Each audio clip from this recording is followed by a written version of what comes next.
আবারও নতুন করে জুটি বাঁধলেন আদর আজাদ এবং শবনম বুবলী। সিনেমার নাম প্রকাশ হয়েছে ঢাকাইয়া দেবদাস। সিনেমাটি পরিচালনা করছেন জাহিদ হোসেন। সাম্প্রতিক এই বিষয়টি সোশ্যাল মিডিয়াতে প্রকাশ হয়েছে। চতুর্থবারের মতন আদর আজাদ এবং শবনম বুবলী আবারও নতুন করে জুটি বেঁধেছেন ঢাকাইয়া দেবদাস সিনেমায়। ঢাকাইয়া সিনেমার দেবদাসের গল্প মূলত তুলে ধরা হবে ঢাকাইয়াদের জীবনযাত্রা, তাদের কালচার এবং তাদের পুরনো সভ্যতা।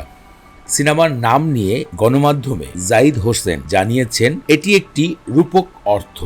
যারা প্রেমে ব্যর্থ হয়ে নিজেরাই নিজেকে দেবদাস মনে করে ঘুরে, তাদেরই একটি গল্প এই সিনেমাতে দেখা যাবে। এই সিনেমাতে শহরে থাকা মানুষের গভীরতম জীবনটা, কেউ কষ্টে আছে, কেউ আনন্দে রয়েছে, তাদের মধ্যে যে গোপন ভালোবাসা কখন মনের অজান্তে হয়ে যায়, সেই বিষয়টি এই সিনেমাতে দর্শকরা খুঁজে পাবে। মূলত এটি একটি প্রেমের গল্প।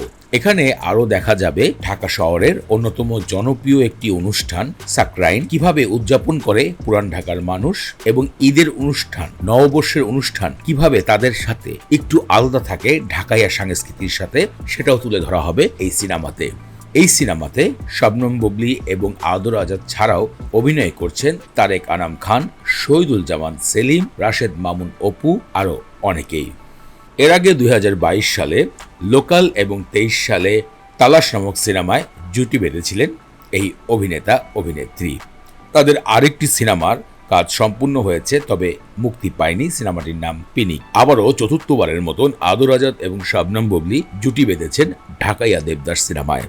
ফ্রেন্ডস, আপনাদের কাছে বিষয়টি কেমন লেগেছে? আপনারা কি আদর আজাদ এবং শবনম বুবলীর জুটিকে সাপোর্ট করেন?